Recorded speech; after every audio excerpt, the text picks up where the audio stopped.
secret staircase. Yeah. This is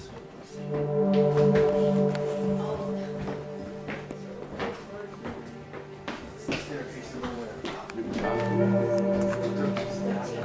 Wow, 13th bathroom. This is number 13. That's This is the 13th and final bathroom that was constructed into the home. It is therefore one of the more modern rooms in the home, coming equipped with both electrical outlets and indoor plumbing.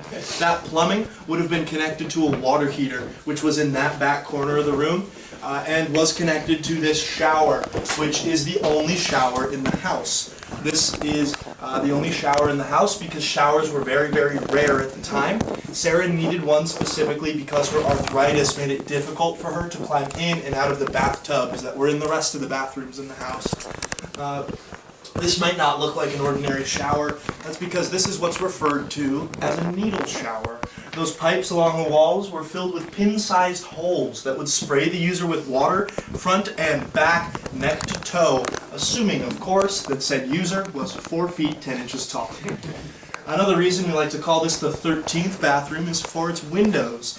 You'll notice along the back wall there are 4 of those spiderweb windows we saw earlier, above 4 regular windows. That's 8. 1 more spiderweb in each of those corner closets makes 10. 2 more diamond-shaped windows look into the staircase, making 12. And the 13th and final window looks directly into Sarah Winchester's bedroom. That is going to be our next destination, but we are going to take a rather roundabout way in order to get there. Severa, Sarah's favorite nurse. This was the nurse's bedrooms. This was the dumbwaiter. Here's the bell tower. The bell. Oh, here's Sarah's. Ooh, Papa. Henrietta. Henrietta, that's Henrietta. That's your name. Oh, wow.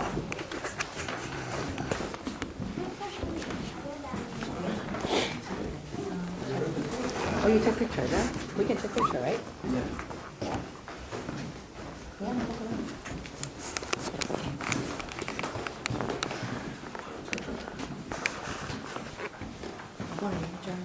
Let's fill in the space, just so that everyone can fit into the room. Let's also notice that these walls...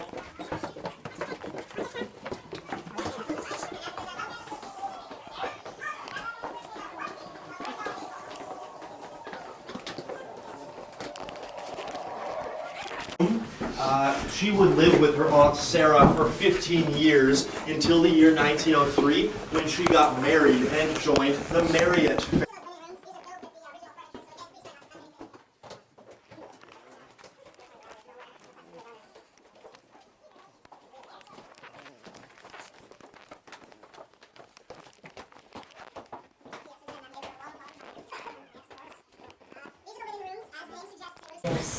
This room is called the Daisy bedroom, not to be confused with Daisy's bedroom. Of course, we call it the Daisy bedroom for its beautiful daisy-themed stained glass that can be seen through this section of the room. Feel free to step onto that hard wood if you'd like, so long as you don't pass those velvet ropes.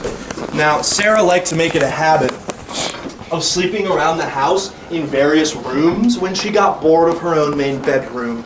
This was one of the rooms she liked to sleep in, and we do believe it to have been the room that she was asleep in very, very early on the morning of April 18, 1906. It would have been about 5:12 a.m. when Sarah woke up to a low rumble.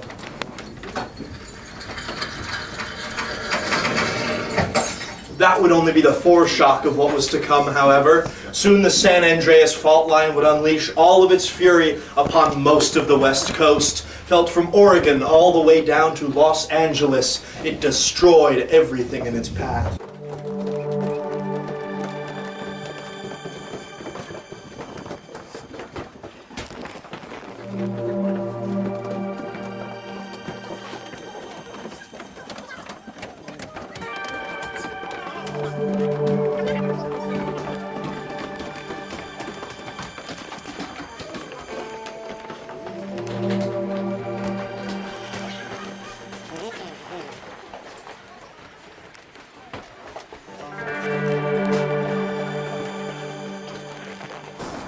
Let me be the first to welcome you all to what remains of the 4th floor. These balconies and windows once sported amazing views down onto miles upon miles of orchards. Nowadays, this balcony sports a mediocre view of a condominium complex, and this window sports an okay view of my Toyota Camry in the parking lot. The most interesting thing about this floor is the chimney in the corner. This chimney has a few bricks along the bottom shifted out of place. Those bricks were shifted courtesy of the 1989 Loma Prieta earthquake. That earthquake came in on the Richter scale at only 1 point lower.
This is the most expensive room in the house that was ever constructed. That was about $3,000, which doesn't sound like much today, but in Sarah's time, that was about 3.5 entire houses worth of money. This is called the Grand Ballroom. It has 2 more examples of that number 13. First of all, in the 8 outer panels along the ceiling, they each contain their own 13 sub-panels. Additionally, this chandelier has 13 sources of light. This fireplace I mentioned earlier, being maintained by one of our spooky ghosts, is flanked on either side by a stained glass window. This one reads, "Wide unclasp the tables of their thoughts," and this one reads, "These same thoughts, people, this little world." These are both excerpts out of plays written by William Shakespeare. Troilus and Cressida, Act 4, Scene 5, Richard II, Act 5, Scene 5. These are both excerpts from monologues regarding grief, though beyond that theme, we do not know the exact meaning the quotes held to Sarah. One theory lays behind this door. This door remained shut while Sarah was alive, at least while staff members were around.